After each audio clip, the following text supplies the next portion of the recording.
What's good, sports family? We have a breaking news in the MLB today. There's been a three-team trade between the St. Louis Cardinals, Tampa Bay Rays, and Seattle Mariners. And let's get into it. So, these are the players that each of the teams received. The Mariners received outfielder and infielder Brendan Donovan. Cardinals received right-hand pitcher Gerangelo something. Tia Petty, Colton Ledbetter, and also a draft pick.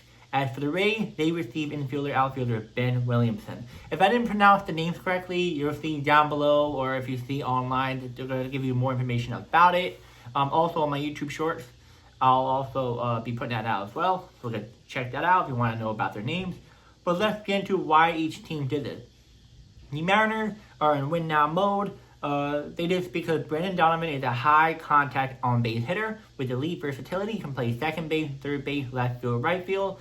Mariners desperately needed lineup stability and a bat that doesn't strike out a ton. Donovan fits perfectly with Seattle's pitch first, defensive heavy identity. He's cost controlled and not rental, huge for the roster planning. As well as they were having a hard time trying to get a couple of top bats in the free agent market, so they ended up just trading. Now, as for the Cardinals, they did this because the Cardinals are resetting their roster timeline. Donovan was valuable and not untouchable during a retool rebuild phase. They flipped one player into a high upside arm and one of the pitchers, a top prospect. Also, two athletic outfield prospects and a valuable draft pick, compensation B, something like that. And their key strategy is quantity plus upside over one established player, restock farm system, and maintain flexibility for a future move. Now, as for the Rays, it's like opportunity valuable play while they did this. So what I mean is that they got involved because the Rays are master of scooping undervalued talent in multiple team deals. Ben Williams fits their profile, defensive versatility, developing bat, and multi-year of control. They likely help balance the value of Seattle, and St. Louis could agree. So Tampa Bay turned someone else surplus into a cheap, controllable asset. So now I'm going to give you guys the stats of each of these players. So Brendan Donovan going to the Mariners. His stats of the 2025 season had 287 average, hits 132, home runs 10, 50 RBI, OBP 353, slug 422, OPS 775, runs 64, 3 stolen bases, and career bat 282. Donovan has an all-star utility bat with versatile defense ability and high on base profile.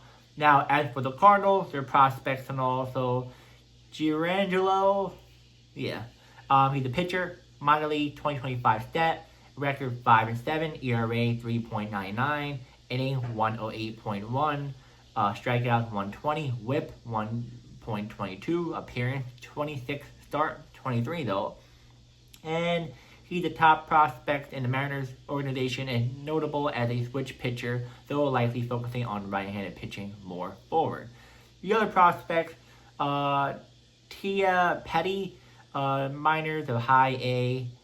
He had an average of 213, average. OBP, 285, slug, 401, home run, 19, 64 RBI, 25 steals on 36 attempts.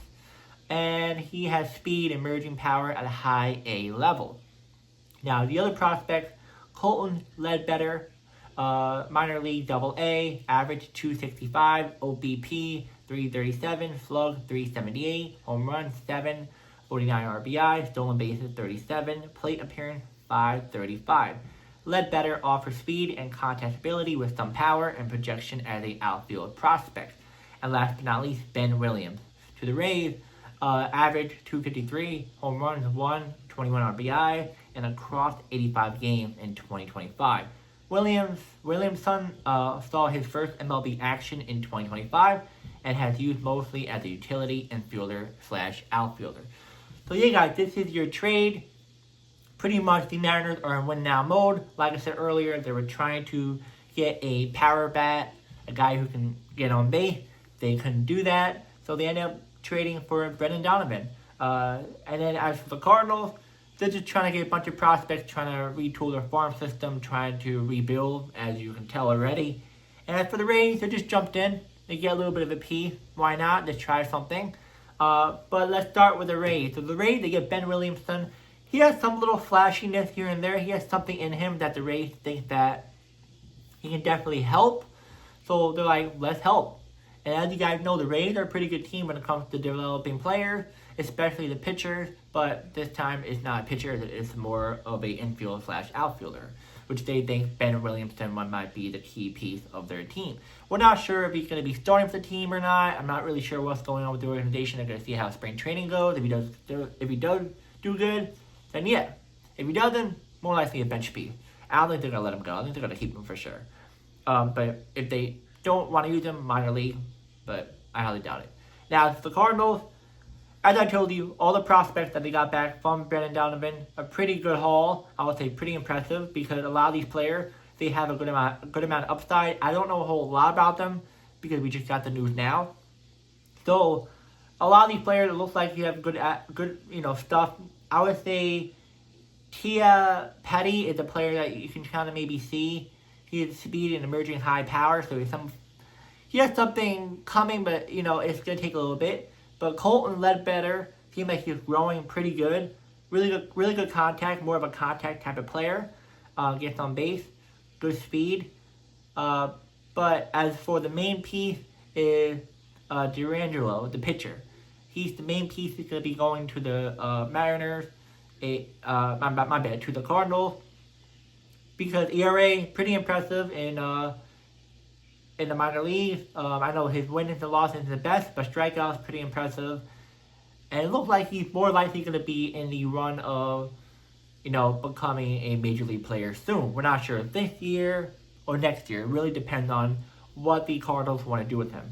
But very impressive that he's a switch pitcher, but it looks like a lot of times if you have a switch pitcher, it might not be the greatest, so he can be focusing on right-handing.